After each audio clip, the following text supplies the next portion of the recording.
Hi students, welcome to your new class. ഇന്നത്തെ ക്ലാസ്സിൽ നമുക്ക് ആദ്യത്തെ 2019 റെഗുലേഷൻ അതുപ്രകാരം അഡ്മിഷൻ എടുത്ത കുട്ടികൾ എഴുതിയ ആദ്യത്തെ 6th സെമസ്റ്ററിൻ്റെ ക്വസ്റ്റ്യൻ പേപ്പറാണ് March 2022-ലത്തെ.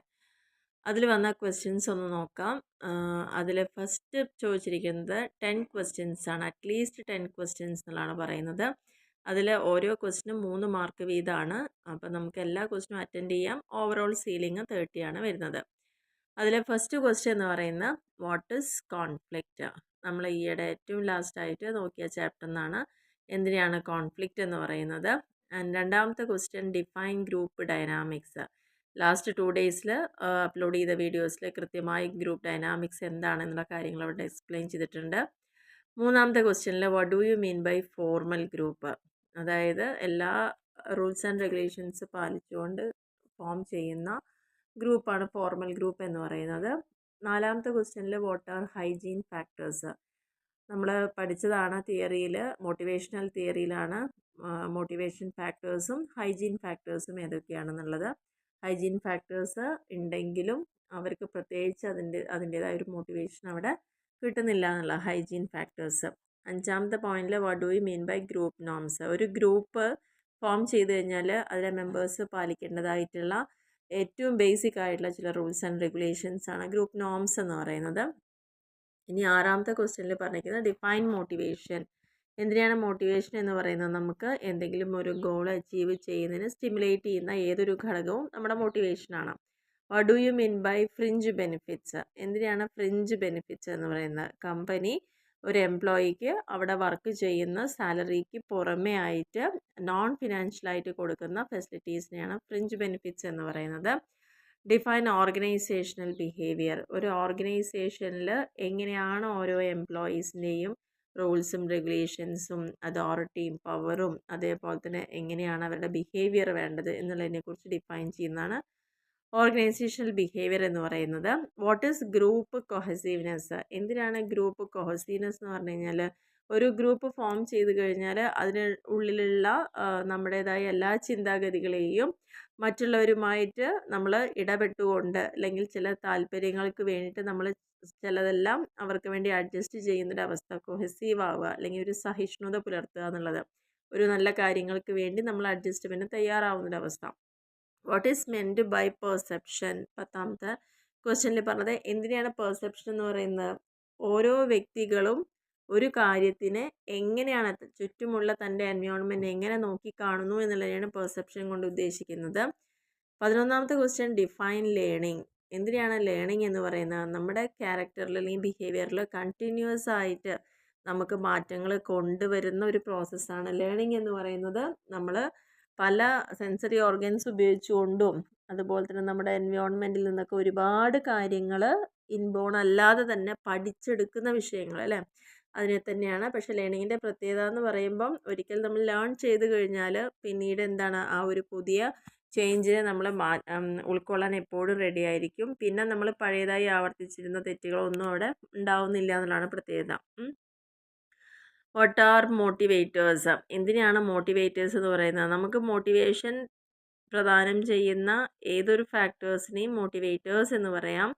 What do you mean by leadership style. നമുക്ക് കുറച്ച് ഡിഫറെൻറ്റ് ടൈപ്സ് ഓഫ് ലീഡർഷിപ്പ് സ്റ്റൈലുകൾ നമ്മൾ പഠിക്കുന്നുണ്ട്. അപ്പോൾ അതിൽ ഓരോന്ന് ഓട്ടോക്രാറ്റിക്കും ഡെമോക്രാറ്റിക്കും പാർട്ടിസിപ്പേറ്റീവും ലേസസ് ഫെയറും അതെല്ലാം അതിൻ്റെ ഭാഗമായിട്ട് വരുന്നതാണ്.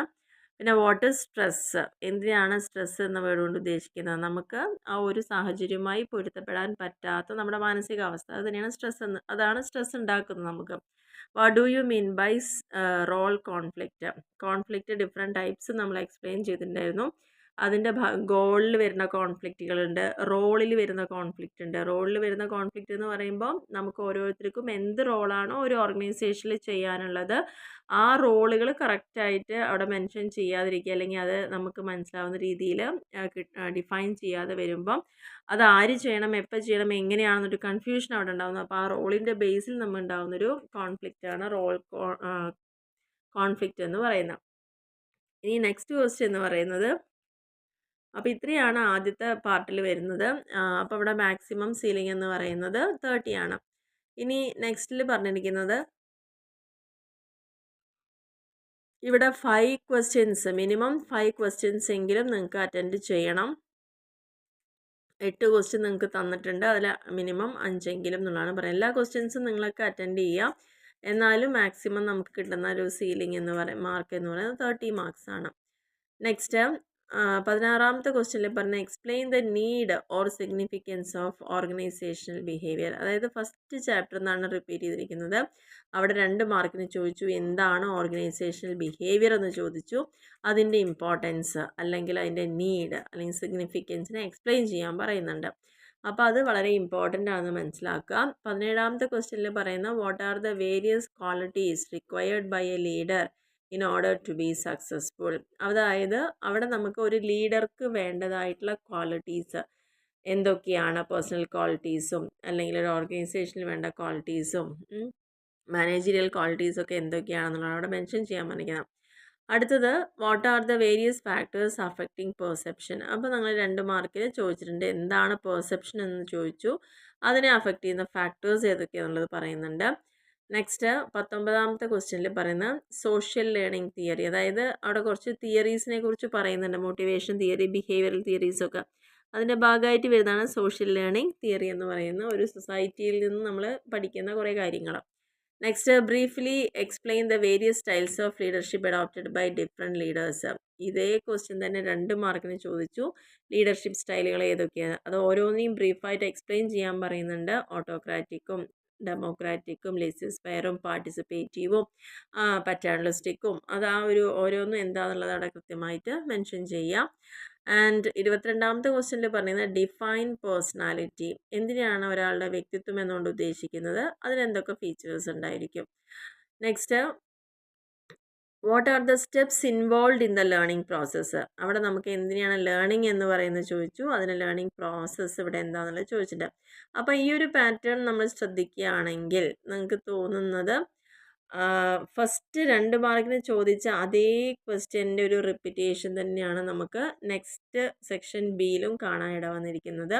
കാരണം OB ആയിക്കോട്ടെ, ലീഡർഷിപ്പ് ആയിക്കോട്ടെ, പെർസെപ്ഷൻ ആയിക്കോട്ടെ, ലേണിംഗ് തിയറീസ് ആയിക്കോട്ടെ, അതേപോലെ തന്നെ ഓർഗനൈസേഷണൽ ബിഹേവിയറിൻ്റെ തന്നെ വേരിയസ് ഫീച്ചേഴ്സ് ചോദിച്ചു, സിഗ്നിഫിക്കൻസ് ചോദിച്ചു, ക്യാരക്ടറിസ്റ്റിക്സൊക്കെ, പേഴ്സണാലിറ്റിയും ഫീച്ചേഴ്സും ലേണിംഗ് പ്രോസസ്സുകളെ കുറിച്ച് ഇവിടെ ചോദിച്ചിട്ടുണ്ട്. ഇനി 3ാമത്തെ സെക്ഷനാണ് സെക്ഷൻ C. അതിൽ എനി 2 ക്വസ്റ്റ്യൻസ്, നിങ്ങൾക്ക് 4 ഓപ്ഷൻ തന്നിട്ട് ഏതെങ്കിലും 2 മാത്രമേ ഇവിടെ എഴുതേണ്ട ആവശ്യമുള്ളൂ. ഇവിടെ എല്ലാം അറ്റൻഡ് ചെയ്യേണ്ട ആവശ്യമില്ല.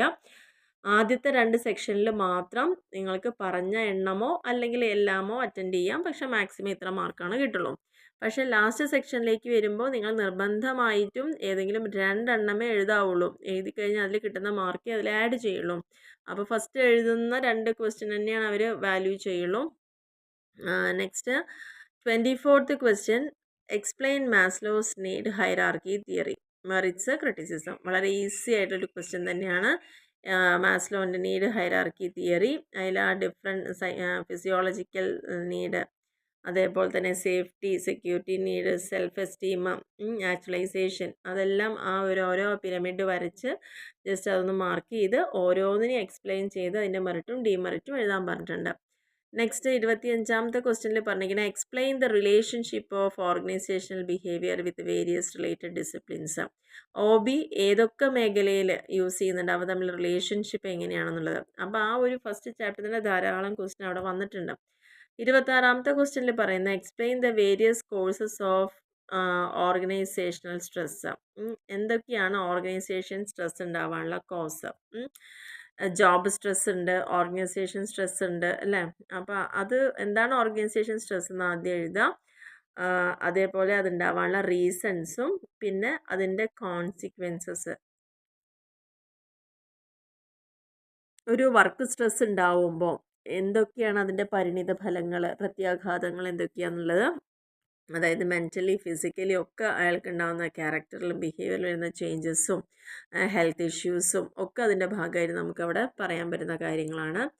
ആൻഡ് 27ാമത്തെ ക്വസ്റ്റ്യനിൽ പറഞ്ഞാൽ ഡിഫൈൻ ഗ്രൂപ്പ്. എന്തിനാണ് ഗ്രൂപ്പ് എന്ന് പറയുന്നത്? ഒരു ഗ്രൂപ്പ് ആവണമെങ്കിൽ അതിന് എന്തൊക്കെ ഫീച്ചേഴ്സ് ഉണ്ടായിരിക്കും അല്ലെങ്കിൽ ക്യാരക്ടറിസ്റ്റിക്സ് ഉണ്ടായിരിക്കും. And also explain the different classification or types of groups. ഏതൊക്കെ തരത്തിലുള്ള ഗ്രൂപ്പുകളുണ്ട് എന്ന് അവിടെ മെൻഷൻ ചെയ്യും. ഇതിൻ്റെയൊക്കെ ഭാഗമായിട്ടാണ് ഗ്രൂപ്പ് ഫോം ചെയ്യുന്നത്. ആ ഡിഫറെൻറ്റ് ടൈപ്സ് ഓഫ് ഗ്രൂപ്പുകൾ ഏതൊക്കെയാണെന്നുള്ള വ്യക്തമായിട്ട് അവർ ചോദിച്ചിട്ടുണ്ട്. അപ്പോൾ ഇത്രയാണ് 2022 ഓർഗനൈസേഷണൽ ബിഹേവിയറിൽ വന്ന ക്വസ്റ്റ്യൻസ് എന്ന് പറയുന്നത്. അപ്പോൾ നിങ്ങൾക്ക് ഈ ഒരു ക്വസ്റ്റ്യൻ പേപ്പർ കാണുമ്പോൾ തന്നെ മനസ്സിലായിട്ടുണ്ടാവും ഓരോ ചാപ്റ്ററിൽ നിന്നും ഏതൊക്കെ പോർഷൻസ് എങ്ങനെയൊക്കെ ചോദിച്ചു, അതുമായി റിലേറ്റ് ചെയ്തിട്ട് വന്നിരിക്കുന്ന മറ്റുള്ള ക്വസ്റ്റ്യൻസ് എങ്ങനെയാണ്. അപ്പോൾ തീർച്ചയായിട്ടും ഈ ക്വസ്റ്റ്യൻസ് ഒന്നുകൂടി ഫോക്കസ് ചെയ്യുക, ഇത് നന്നായിട്ട് പഠിക്കുക. ഒപ്പം ഞാൻ എല്ലാ വീഡിയോയിലും പറയുന്ന പോലെ തന്നെ ഇതിനോട് തൊട്ടടുത്ത് നിൽക്കുന്ന ഇമ്പോർട്ടൻറ്റ് പോയിന്റുകൾ കൂടി ഒന്ന് ശ്രദ്ധിക്കുക എന്നുള്ളത്. കാരണം അങ്ങനെ തന്നെ അത് വരാനുള്ള ചാൻസ് കൂടുതൽ, 90% അത് അങ്ങനെ തന്നെയാണ് വരാറുള്ളത്. അപ്പോൾ ആ രീതിയിൽ തന്നെ കണ്ടുകൊണ്ട് മനസ്സിലാക്കി പഠിച്ചു കഴിഞ്ഞാൽ നിങ്ങൾക്ക് നല്ലൊരു മാർക്ക് അവിടെ സ്കോർ ചെയ്യാൻ പറ്റും. അപ്പോൾ ഈ 2 മാർക്കിൻ്റെ ക്വസ്റ്റ്യനും 5 മാർക്കിൻ്റെ ക്വസ്റ്റ്യനും ആദ്യത്തെ 3 മാർക്ക്, രണ്ടാമത്തെ 5 മാർക്കിൻ്റെ, പിന്നെ essay ക്വസ്റ്റ്യനൊക്കെ ഇതിൽ തന്നതെല്ലാം നല്ല രീതിയിൽ തന്നെ പഠിക്കുക. കാരണം ചിലപ്പോൾ ഒരു 4-5 ക്വസ്റ്റ്യൻ അവിടെ റിപ്പീറ്റ് ചെയ്യാം, അല്ലെങ്കിൽ അതിനോട് അടുത്ത് നിൽക്കുന്ന അതിൻ്റെ ക്വസ്റ്റ്യൻസ് ആയിരിക്കും നിങ്ങൾക്ക് പ്രാവശ്യം ചോദിക്കാൻ ചാൻസ് കൂടുതൽ.